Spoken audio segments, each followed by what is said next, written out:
The Huggapotamus by Steve Metzger, illustrated by Gabrielle Antonini. Huggapotamus.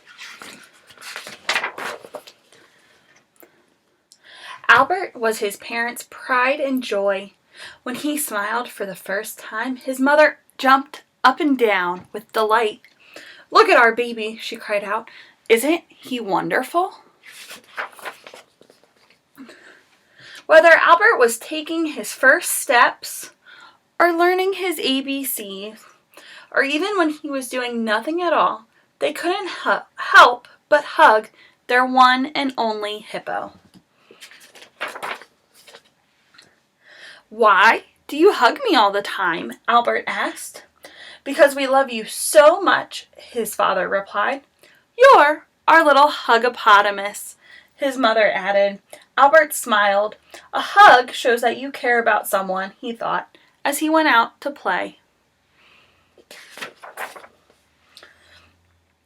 Waddling through the dense jungle, Albert spotted Benny. He quietly tiptoed behind his friend and gave him a super strong hippo hug. "Yow!" Benny roared. "What are you doing?" "Hugging you," Albert replied. "Don't you like hugs?" "Not when they're so strong," Benny said. "I'm playing hide and seek and you gave away my hiding spot." "I'm sorry," Albert said. "Can I play with you?" "No," Benny said as he slid back into the bushes. Albert spotted Jasmine jumping rope by a waterfall. He ran up and gave her a squeeze. "Ouch!" Jasmine said. "What are you doing?" "Hugging you," Albert replied. "Don't you like hugs?"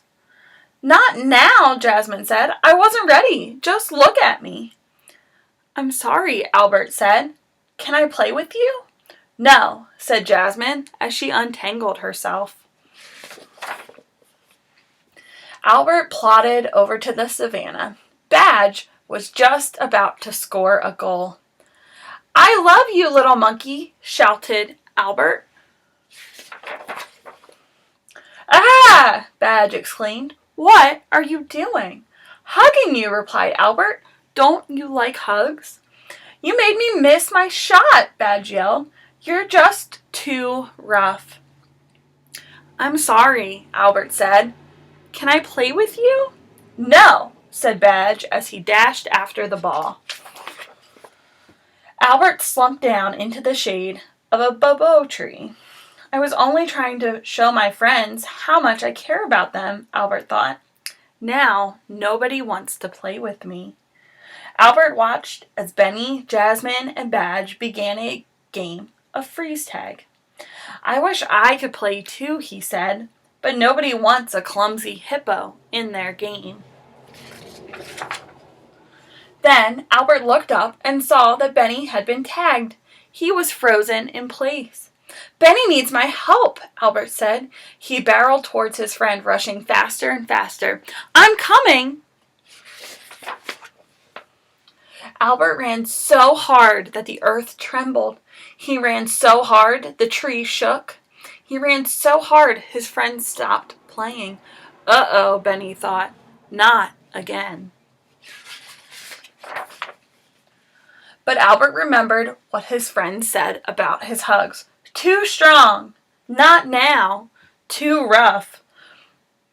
He slowed down and skidded to a stop just before he reached Benny. "Can I play with you?" Albert asked in a calm voice. "I won't hug you unless you want me to, and I promise to not be so rough." "Sure," Benny said, letting out a deep sigh. "You're it." When the game ended, Benny, Jasmine, Badge huddled together. "What's the matter?" Albert asked. "Did I do something wrong?" "No," Jasmine said. "We're proud of you. Now we want to give you a hug. Is that okay?"